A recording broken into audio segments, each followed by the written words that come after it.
Okay, so fun day today. Discipline and management of classrooms. I look at discipline in elementary physical education like a lifeguard would. You spend most of your time preparing for the worst. Like you talk about kids that like having an absolute meltdown, throwing chairs and kicking things and fights breaking out and things like that. But really what you spend 90% of your efforts when it comes to discipline is managing the class so that you never get to that point.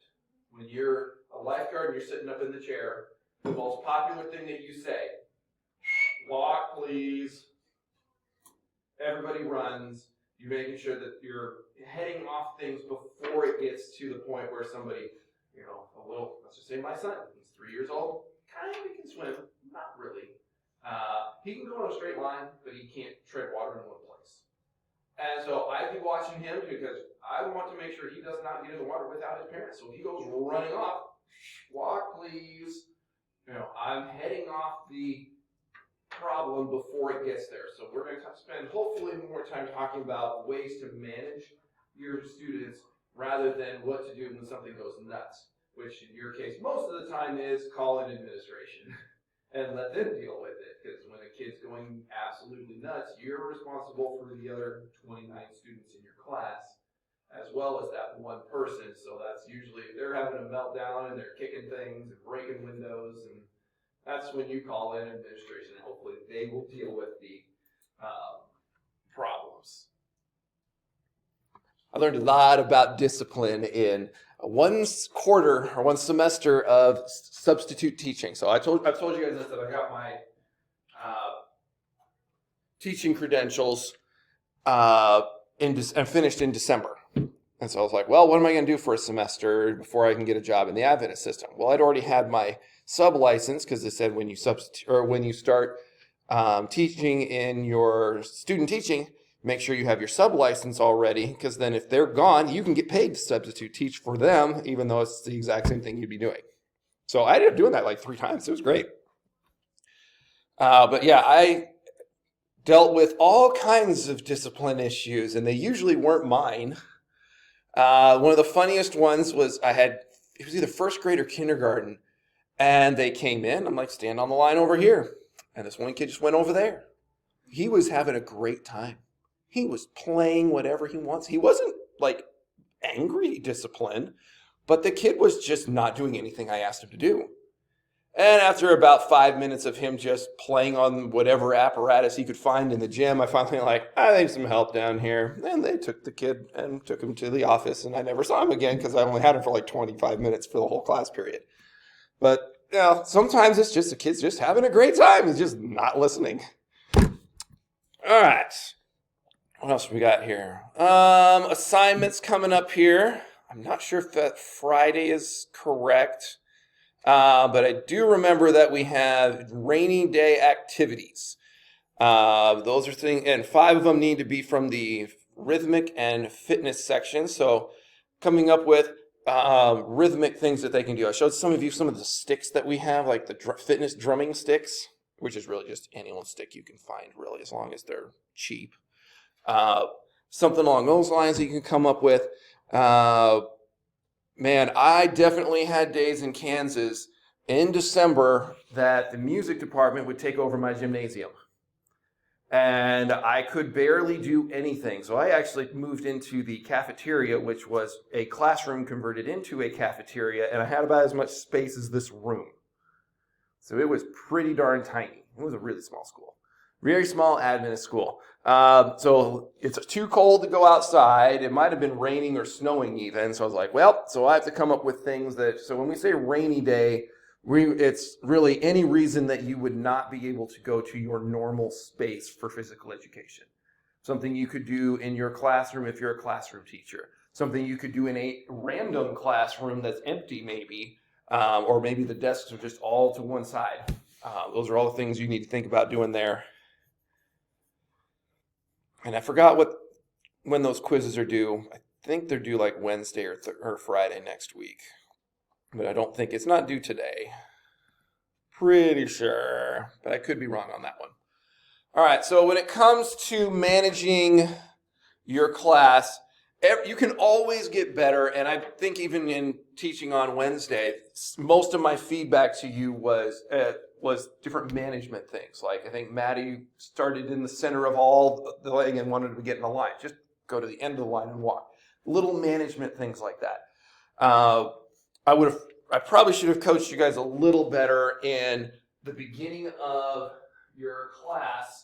Your introductory activity with a new group of students, your introductory activity should be your classroom management. Like, can you sit on this line in 10 seconds? Go. Can you make a circle around me in 10 seconds? Go. Or 20 seconds or 30 seconds, whatever. How fast do you guys think you guys can sit in front of me? Go.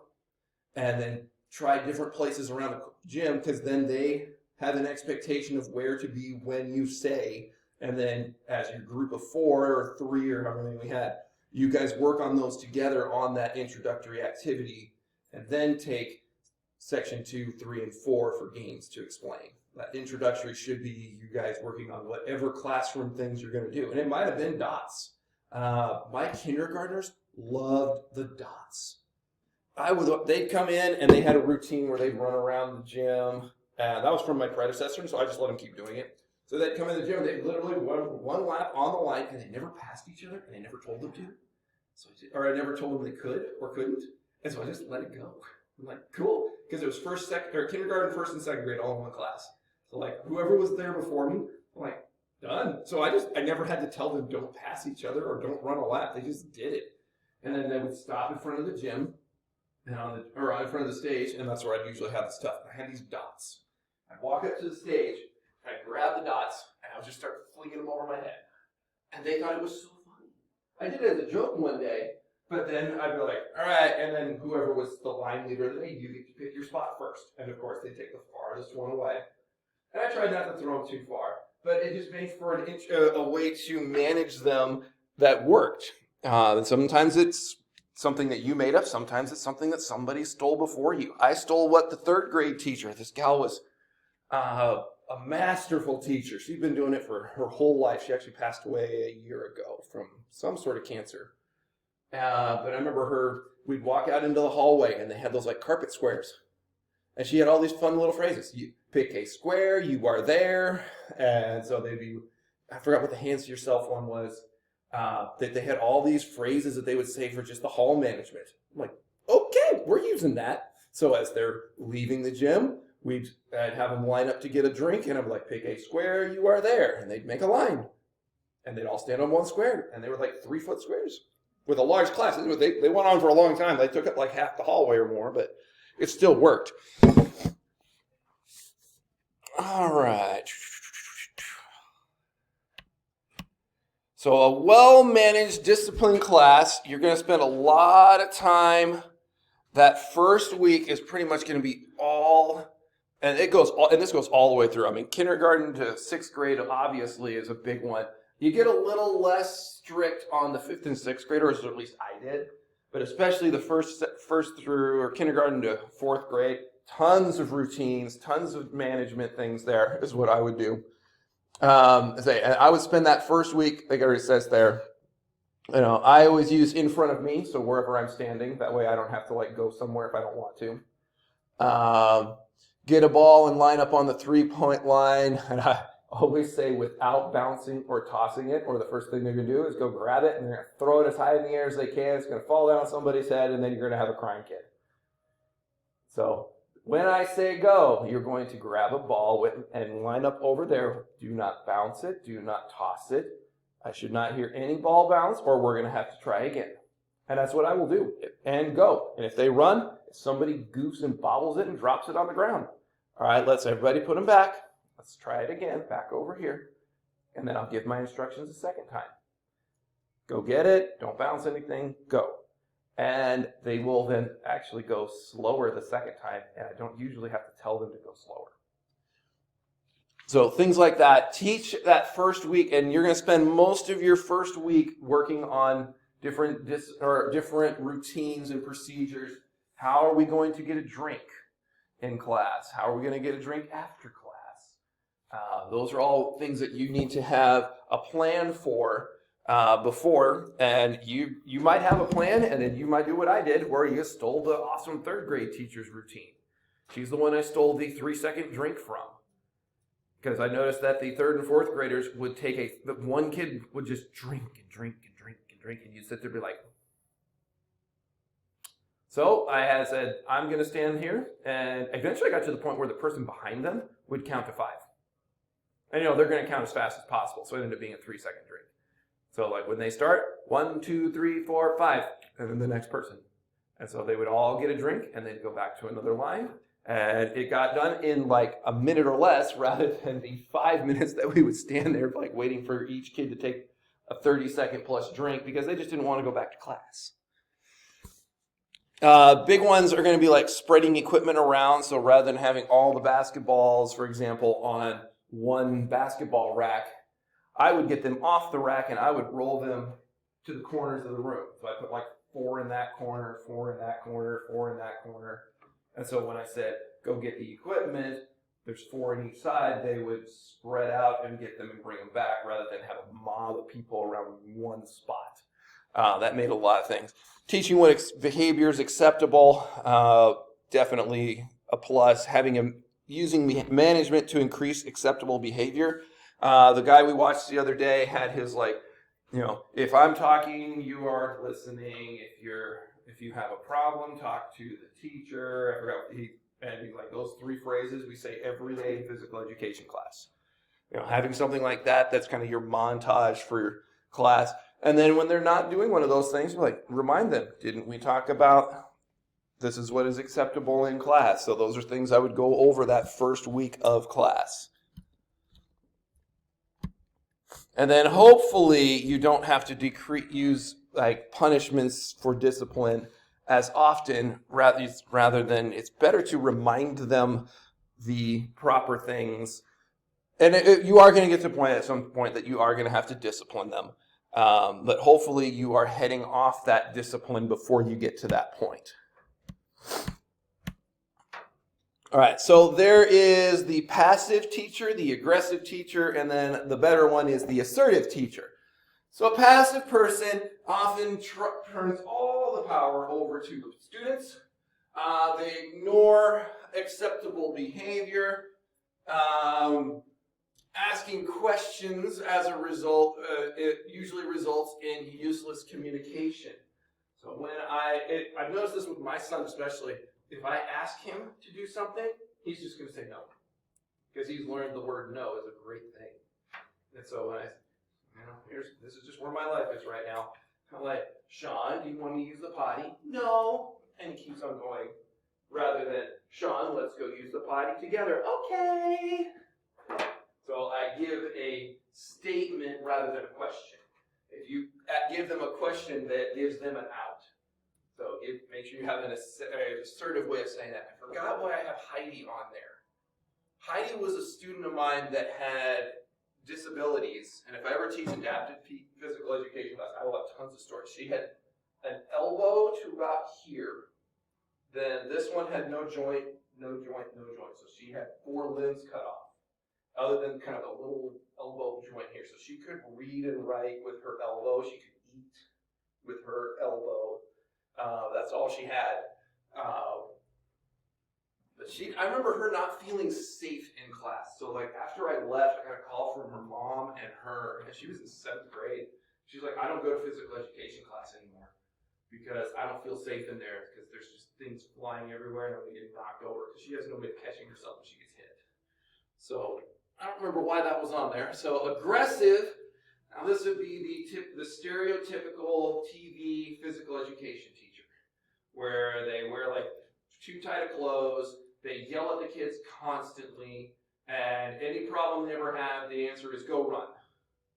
If you have a problem with it, go run. That's their discipline, that strategy. I remember talking so I almost student taught in Missouri, even though I went to school in Nebraska.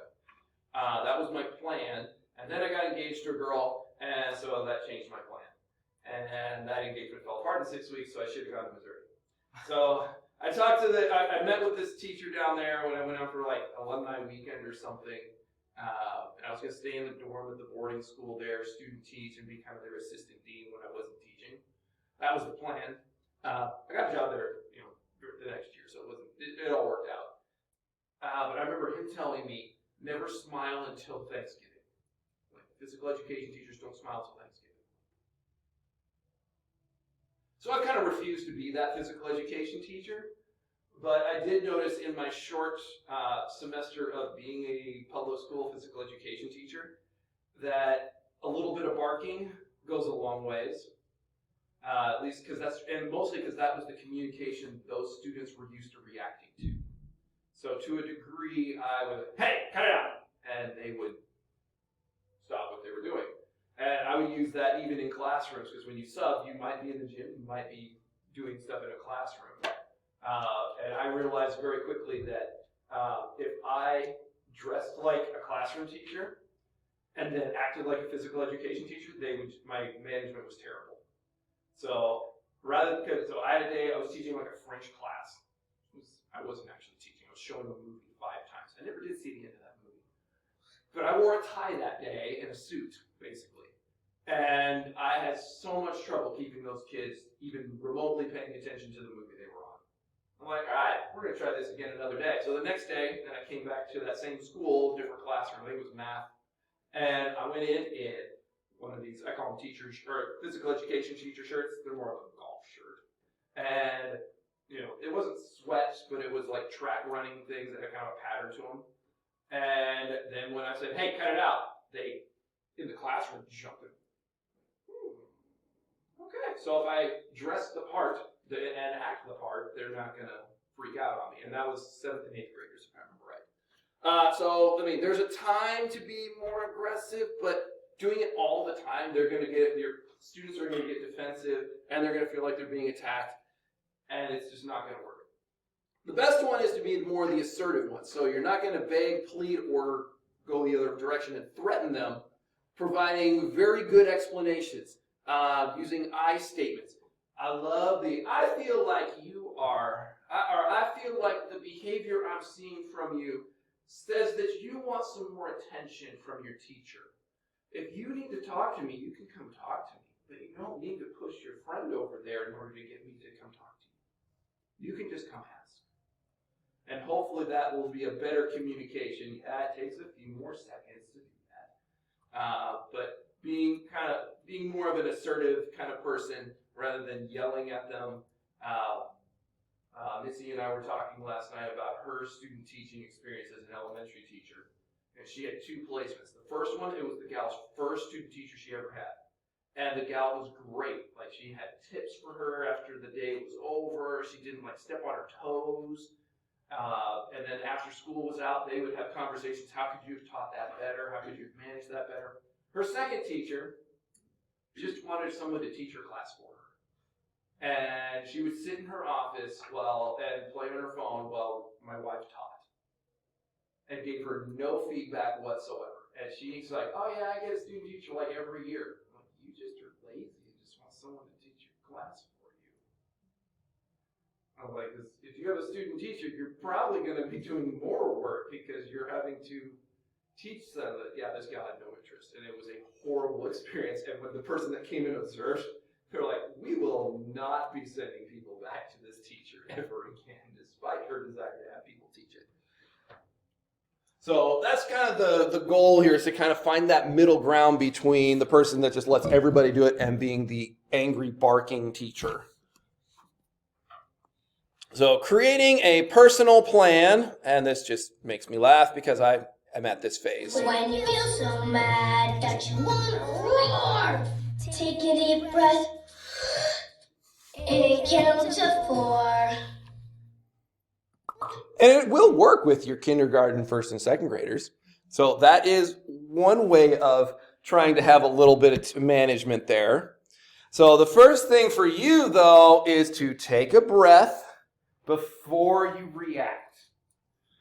Something might be horrendous that's happening, and unless somebody's in danger, like if somebody's safety's in danger, yeah, you have to react immediately. But again, hopefully you've put enough safeguards and routines in place that it doesn't get to that point. So take a deep breath before you go to the student. If you run over to the students, then they're going to expect you to run over for every little thing. Ouch, I got an ouchie, and you're going to have to run across. And if you don't, they think you don't care. So I was a pretty big person to just let them figure it out for a second before I decided if I needed to react.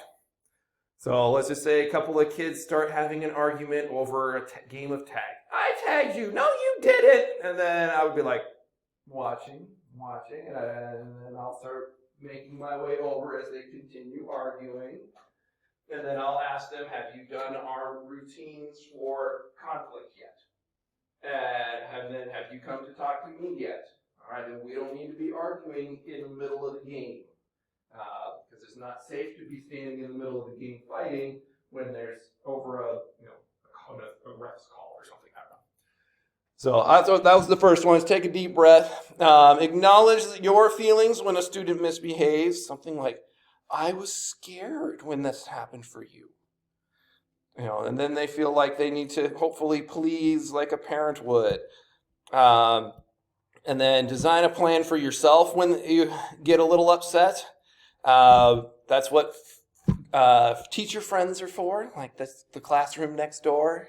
Having someone you can just like, all right, when this is over, I got a story for my teacher friend. I actually have teacher besties that are, we were in high school teachers at the time, and both of us are in college now.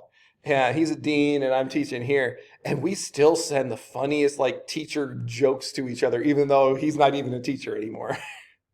But yeah, having know what options you have when the students get too far. What is the plan? If you have a radio, you can use that.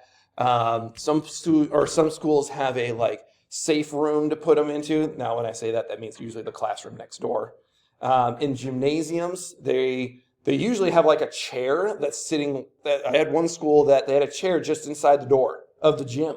I'm like, that's kind of weird. So I'm over here subbing this, and then that student just randomly comes in and sits down in that chair, pouting. I'm like, what's going on? I'm in the safe room. I'm like, okay, I have no idea what that is. I had to ask the teacher what it was later.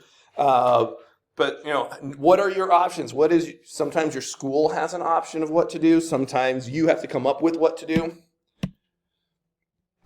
Definitely you need to be the leader of your classroom or of your gym and not everybody's friend.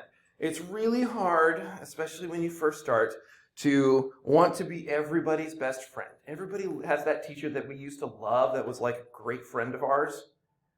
But how did that, if you think back to that favorite teacher of yours, were they immediately your friend, or did they actually have routines and discipline and things, discipline's the wrong word, that you respected first, and then they softened a little bit, and that's when you got to know them a little better?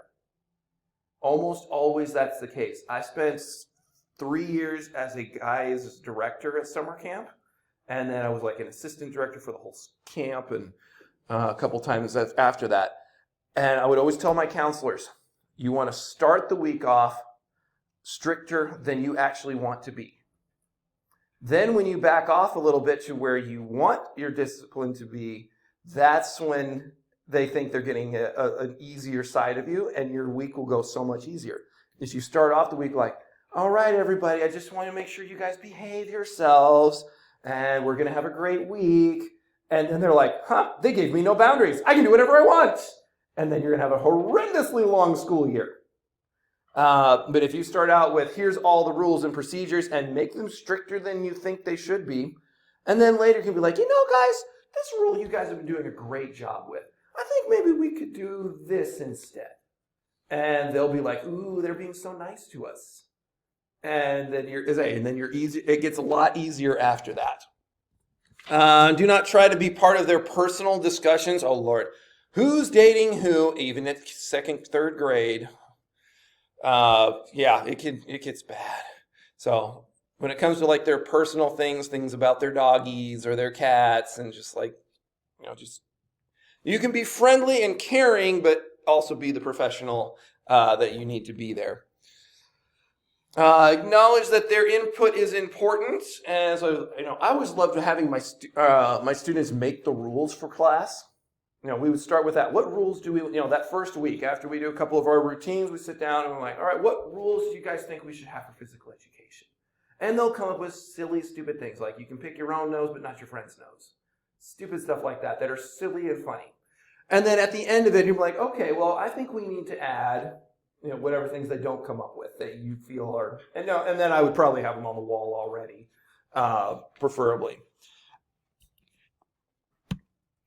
Let's say you want to have a high standards. So I always start my classes with expectations. I have expectations for you in physical education class. My expectation is that you come to class, you stand on the line, and then we will begin class. My expectation for you is to try your best at all times. I don't give you points for this. This is an expectation. At one point, I used to draw out, I had like 25 points a day or 10 points a day, and I would take a point off for this and a point off for that and a point off for that. And things are like, did they wear the proper shoes that day? That was a point. And so I got to the point where I was like, it's not worth trying to chart it down. I'd rather just communicate this is the expectation. And if the first day they come without the right shoes, okay, we need to have real shoes. You need to tell your mommy and daddy or your teacher that you need to have proper shoes when they come to class. And if it happens again, then we're going to lose points. And so the next day, if they don't come back with real shoes, I'll take off like 2 points. And then their parents will see that. And if they come back a third day without the proper shoes, then I take off like half their points for the day. And if they come back a fourth time, now we got a pattern here. Then I give them a 0 for the day. That gets the parents' attention real quick when they start getting zeros. But I don't specifically say this is worth 1, this is worth 2. I'm kind of like, if it continues, I'm going to take off more and more points from their scores if that's what they're doing. With the youngest ones, it's probably going to be like they're going to get an unsatisfactory because they usually have like needs improvement, satisfactory, or I forgot what the third one sometimes is. Just depends on what your grading scale is. Let's see, what else do I want to say? Understanding reasons for misbehavior to anticipate problems. What holidays coming up here shortly? Oh, what's before Thanksgiving and Christmas? Halloween. I think we should have Teacher Development Day the day after Halloween. That is really smart. But high school, not so much. Grade school teachers need a day off after Halloween because it's a day. All the children stay up too late. All the children have too much sugar. And then they come to school. And what are you going to get? A bunch of hyperactive, overtired children with way too much sugar in their system. You're going to have the hardest classroom management day the day after Halloween. The other thing you could have is knowing if there's trouble at home. Sometimes they'll tell you this, sometimes they won't. I've even had times like the administrations come to me and said, you need to keep a really close eye on this kid. Their parents are going through a divorce. And then they tell like the whole school at like staff meeting, now this would be a very small little Adventist school, that we need to make sure that there's a custody dispute going on and this student is not allowed to go home with dad. And so those are things that sometimes you have to know. Or maybe, if they just were gone on a trip the day they come back, they're going to be overtired and they're going to probably have more discipline problems for you.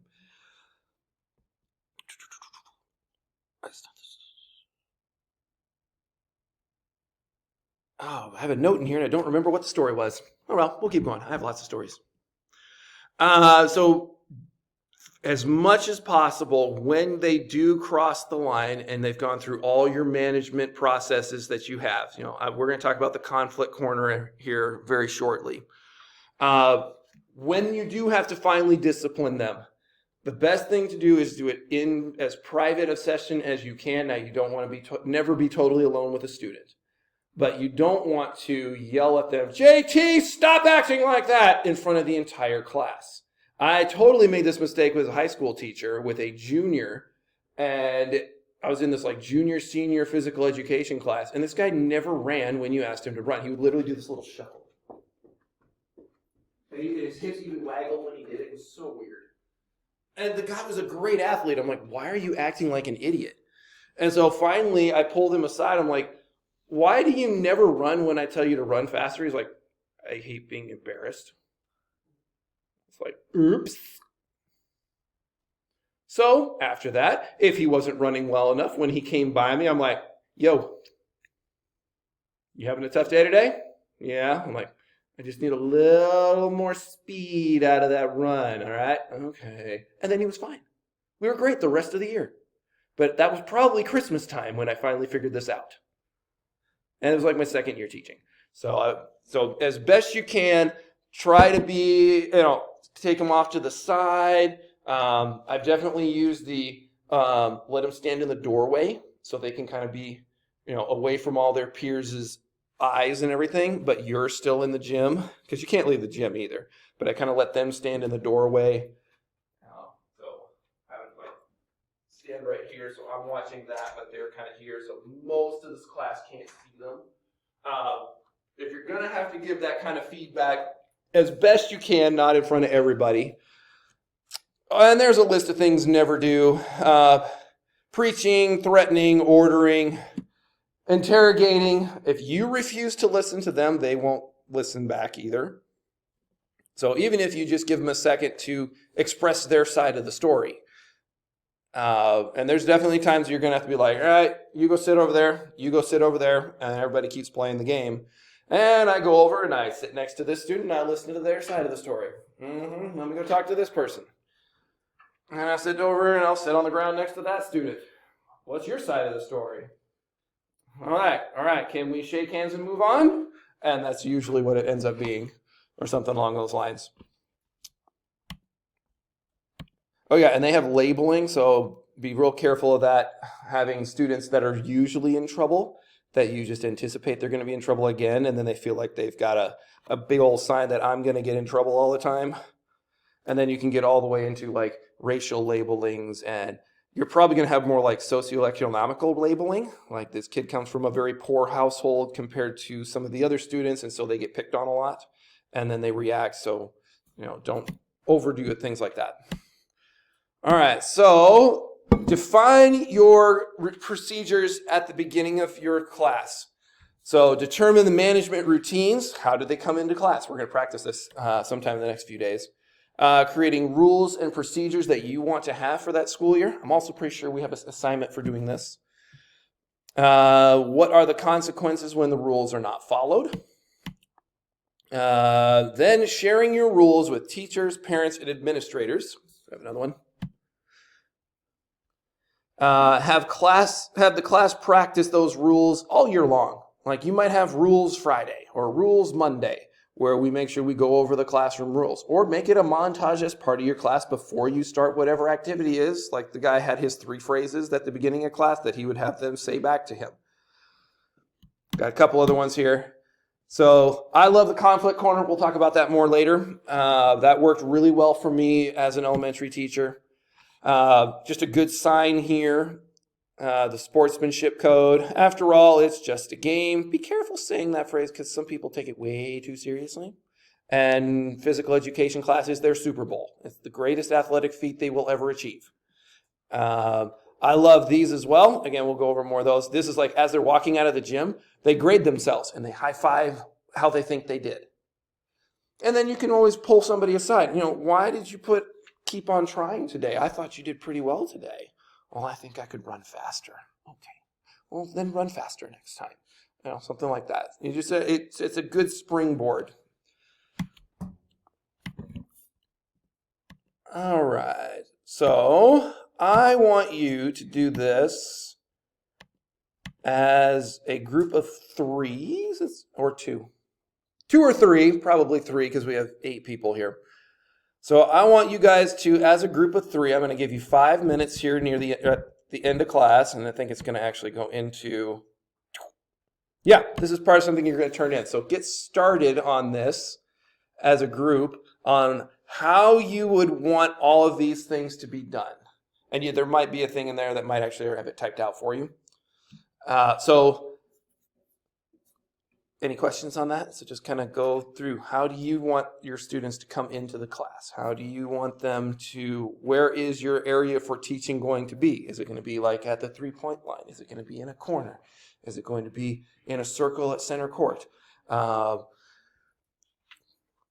and where do they meet? I got to tell you this one. My favorite thing to do for picking teams is, actually, we're going to try it so you can make your own teams. Everybody stand up. Everybody stand up and stand next to a partner. When you have your partner there, I want you to put your hands behind your back so that I know you're ready. Okay, now I want you to do rock, paper, scissors. Go.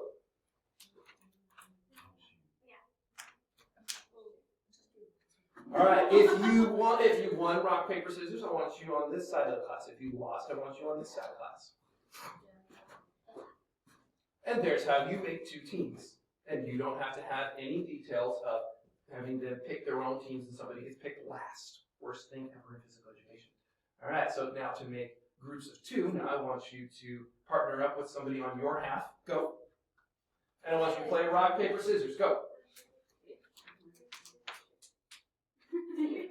All right, so on this side, if you won rock, paper, scissors, you get to be in the back corner. If you won, you get to be in the front corner. Same thing. If you won, you're in the front corner. If you lost, you're in the back corner.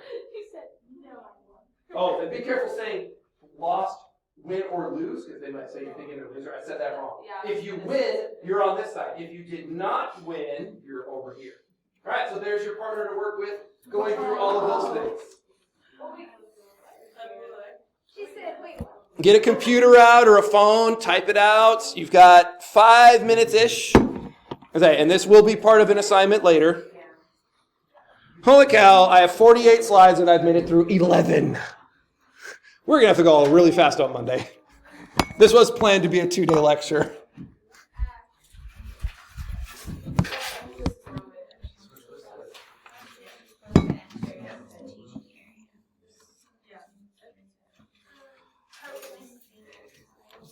I will say on the first one, let's say they come to your classroom in a line outside the gym door.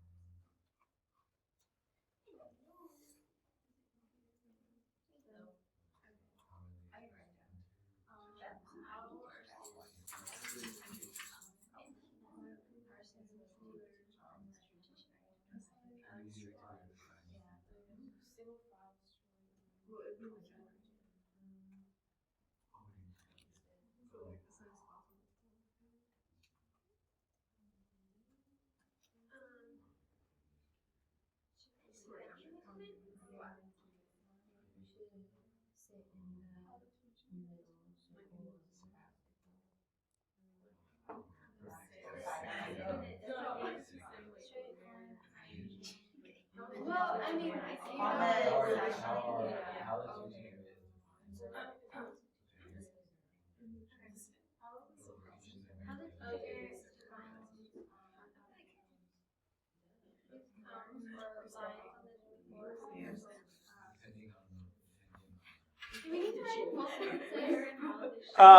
At this exact moment, no, but for your actual assignment when you turn it in, convert it to full sentences at that point.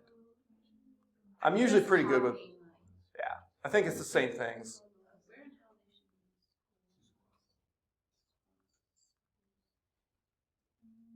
Got about 3 minutes because I do want to get through some signs here in just a second.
Whew. Didn't even go over that one.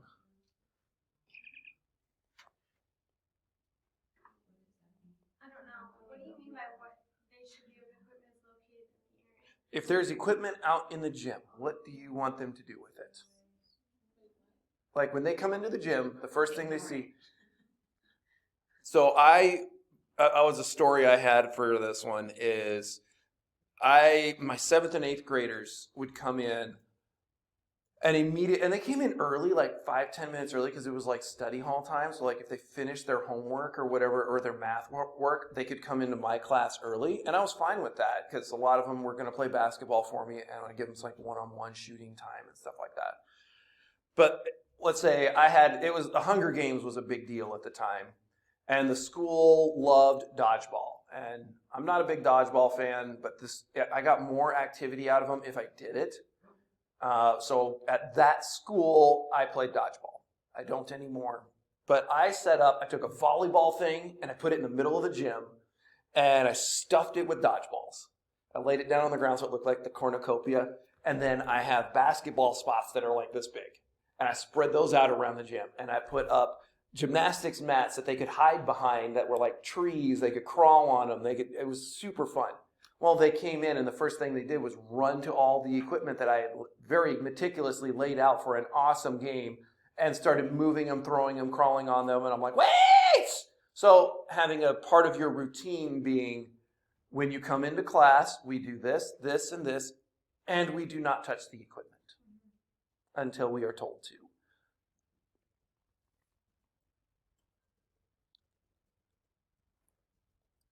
All right, finish your thoughts on that question, and then I'm going to show you a couple more things so that I don't have to go through 40 slides when we come back.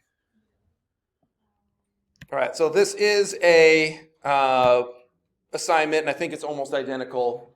There might be some minor tweaks in there, so that's going to be tonight. It would probably be awesome if you actually met with your partner here at the end of class or something along those lines. It's due tonight? You have it due next Pro- Tuesday. Oh, wow, look at you. I didn't know how far I would get, so you're getting a head start on it. It was a one-day lecture. I made it into 2 days because I could never get through it. I have so many stories about discipline that I'm only telling you a fraction of them. So your administrators, oh man, they will walk into your class, and if they're going nuts, they're going to like dock you points and might even dock your pay at some places, like if your management skills are not good. So they will judge so like when they have those surprise observations. I definitely like the montage that guy had that they just do every day. Make sure you have rules around your teaching area. In public school, they take everything off the walls of your classroom all the time, and the same counts for in the gym. If you're the physical education teacher, they're going to take all your stuff off the wall so they can clean the walls in the summer. And then you have to put them all back up. So having things up there is a big deal. Making the things as positive as possible rather than negative is a big deal. Kind of like what we were just doing there. If you win, you're over here. If you did not win, you're over here. So the terms that you use. You can't see these super well up there, but this is on the back of the bathroom door. This gym has a bathroom right, like a single stall right off the gym. A lot of elementary schools will do that. High school gyms, they almost always have to go to a locker room away. Don't know why. So here's the front of the door. This is like when the music's playing, you can go anytime. And if not, you need to ask, I think is what it says. And I have bigger ones of these as well. And then here's the physical education rules and expectations. And they also have the specifics, and they're as positive as they can make them. I know it's tough to read them up there. It's actually easier to read up there than it is on my computer. There we go. Don't touch the equipment without permission. There's one in there. There's even you can get a drink sign. And then here's like the consequences. The first time's a warning. The second time, timeout and a note home or whatever your school does. There we go. I have some bigger versions of these on here. And this will be the last thing we see. Respect others, specifics, use good sportsmanship. There we go. Bathroom and water fountain.